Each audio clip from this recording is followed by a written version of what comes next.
Iran versus USA অর্থাৎ America এবং ইসরায়েলের মধ্যকার যুদ্ধে হঠাৎ করে আমরা তো দেখলাম যে এই ইরান কী করছে, আরব দেশগুলো যেমন যে কুয়েত, কাতার, তারপরে আবুধাবি, দুবাই, এমনকি সৌদি আরব, বাহরাইন ইত্যাদি দেশগুলোর ওপরে তারা মিসাইল ছুটছে, তাই না? তো এই জন্যে খুব গুরুত্বপূর্ণ একটা স্টেটমেন্ট দিয়েছে বাংলাদেশ সরকার, যেটা দেখে আমি কিন্তু আবেগে আপ্লুত হয়ে পড়লাম।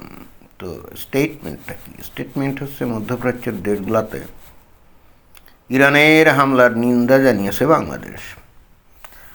বাংলাদেশের সরকার কিভাবে আমার মনের খবর জানলো? কেন আমিও কিন্তু এই ধরনের একটা স্টেটমেন্ট দিতে চাচ্ছিলাম। আমি দেবো ভাবছি, তখনই আমার সামনে এটা চলে আসলো। আমার মনের কথা বাংলাদেশ সরকার কেমনই জানিল, বুঝলাম না। যাই হোক, আমার বিশ্বাস এই বাংলাদেশ সরকার বা আমি যেহেতু মনে আমার ছিল, তাহলে আমার তো এখন নিন্দা জানাতেই হবে, তাই না? যে ইরান এই যে মধ্যপ্রাচ্যের দেশগুলোর উপরে হামলা চালালো, এতে করে আমাকেও কঠিন নিন্দা করতে হচ্ছে। আশা করি আমার এই নিন্দা শুনে এই যে ইরান এই হামলা থেকে বিরত থাকবে। আমার তো সেটাই আশা বা কামনা। এখন কথা হচ্ছে যে এখানে মধ্যপ্রাচ্যের দেশগুলোতে ইরানের হামলার নিন্দা জানালো, ভালো কথা। কিন্তু ইরান কি খামোখা বা কোনো কারণ ছাড়া কি এই সব দেশের উপরে কি হামলা চালিয়েছে নাকি? না, তা তো না। কিন্তু কথা হচ্ছে কী কারণে চালিয়েছে এটা দরকার নেই। দরকারটা হচ্ছে এখন বাংলাদেশকে তো খুশি রাখতে হবে। কাদেরকে? সৌদি আরবকে খুশি রাখতে হবে, তাই না? আবুধাবি, দুবাই, কুয়েত, কাতার এই সমস্ত দেশকে খুশি রাখতে হবে, কারণ বাংলাদেশের লক্ষ লক্ষ লোক এই সমস্ত দেশে চাকরি বাকরি করে। অতএব এখানে ওই মার্কিন ঘাঁটি বসিয়ে সৌদি আরব, কাতার, কুয়েত, আবুধাবি, দুবাই, বাহরাইন এই সমস্ত দেশ যদি কোনো অন্যায় করেও থাকে, অর্থাৎ তাদের দেশে মার্কিন ঘাঁটি স্থাপনের সুযোগ দিয়ে, তাহলেও কিন্তু এখানে চোখ বন্ধ করে থাকতে হবে।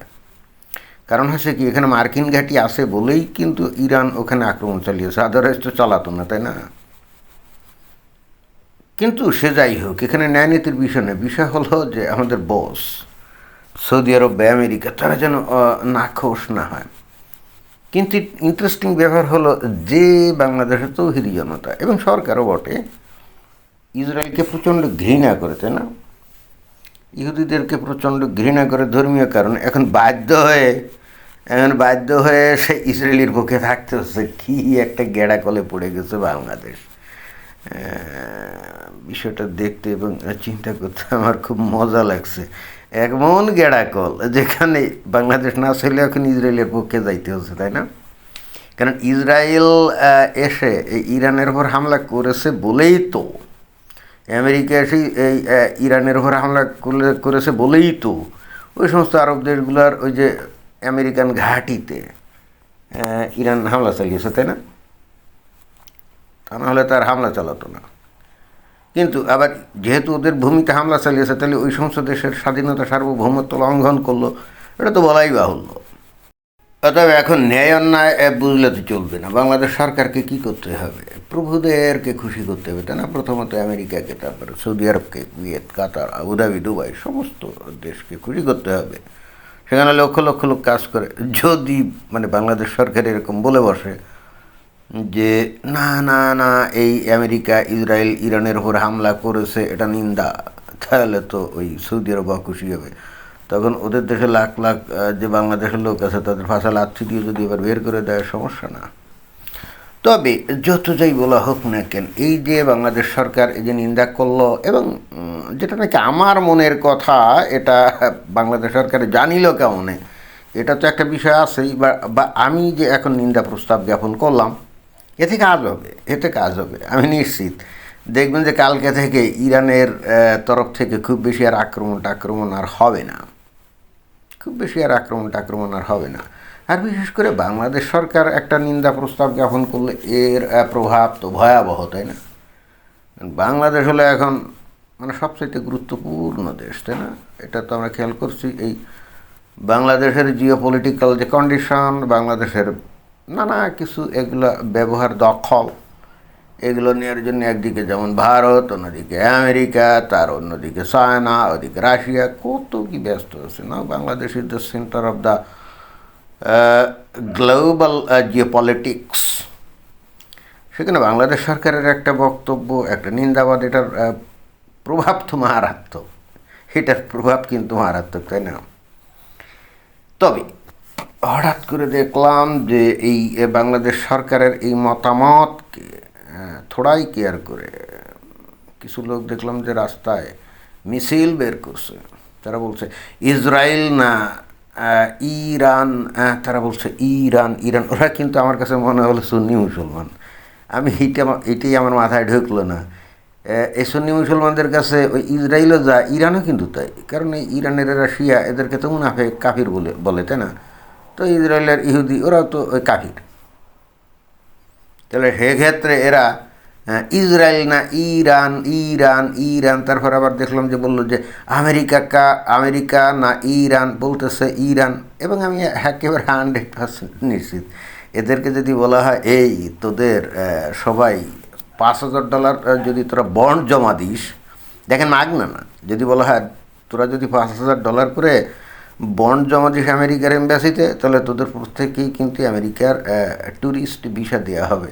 তখন ওরা কিন্তু রাস্তায় যে স্লোগান দিল না আমেরিকা বা না ইরান, ওরা কিন্তু ইরান বললো না, ওরাই গিয়ে কিন্তু ওই $5,000 সমপরিমাণ টাকা জমা দিয়ে, বন্ডের টাকা জমা দিয়ে কিন্তু আমেরিকার ভীষণ আমেরিকা যা ধান্দা থাকবে। অক্ষান্তরে ইরান যদি বলে যে দেখো তোমাদের কোনো ভিসা ফি দেওয়া লাগবে না, বন্ড দেওয়া লাগবে না, কিচ্ছু দেওয়া লাগবে না, দরকারে আমরা বিমান ভাড়া দিয়ে দেবো বা বিমান পাঠাবো তোমাদের দেশে, তোমরা এই ইরানে চলে আসো। আবার অ্যাট দ্য সেম টাইম যদি আমেরিকা যদি ওই অফার দিয়ে রাখে যে আমাদেরকে $5,000 বন্ডটাও তাহলে আমাদের দেশে আসবা, তো দুইটার মধ্যে এই যারা না স্লোগান দিচ্ছে এরা কোন দেশ চয়েস করবে বলেন? ওই ফ্রিতে মানে বিমান পাঠিয়ে ইরান যদি বলে যে আমাদের দেশে আসো, এরা তাও যাবে না। ওরা $5,000 জমা দিয়ে ওরা আমেরিকাতেই যাবে। তো এই হলো বাংলাদেশের পাবলিক। এখন এদের কি নিয়ে বলেন, কি আর বলি, গোটা বাংলাদেশের পাবলিক গোটা পৃথিবীর বুকে তাদের চরিত্র, তাদের আচার আচরণ বৈশিষ্ট্য দিয়ে এমন একটা পর্যায়ে নিয়ে গেছে, এখন পৃথিবীর উন্নত দেশের যেখানেই প্রত্যেকটা দেশেই দেখা যায় এখন বাঙালিদেরকে খুব অপছন্দ করে। 1 নম্বরে অপছন্দ করে পাকিস্তানিদেরকে, এবং এখন এই পাশাপাশি বাংলাদেশিদেরকেও কিন্তু প্রচণ্ড অপছন্দ করে। এটাই কিন্তু সত্য ঘটনা, এবং সেটা করে কিন্তু বাংলাদেশিদের খাসলতের কারণে, এমনি না। তো এই জন্যই বলতে চাচ্ছিলাম যে আমেরিকা যদি এই চান্সে বলতো যে এই তোরা যারা মানে ইরানের পক্ষে আসত, ঠিক আছে $5,000 জমা দে, আমরা বিষয় দিয়ে দিচ্ছি, তোরা আমেরিকায় চলে যা, এগুলা। এবং যদি বলা হতো যে তোরা জাঙ্গিয়ে ভরে দৌড়াবি এমবাসিতে, আমার ধারণা তাও যাইতো। ঘটনাকে মিথ্যা। ধন্যবাদ।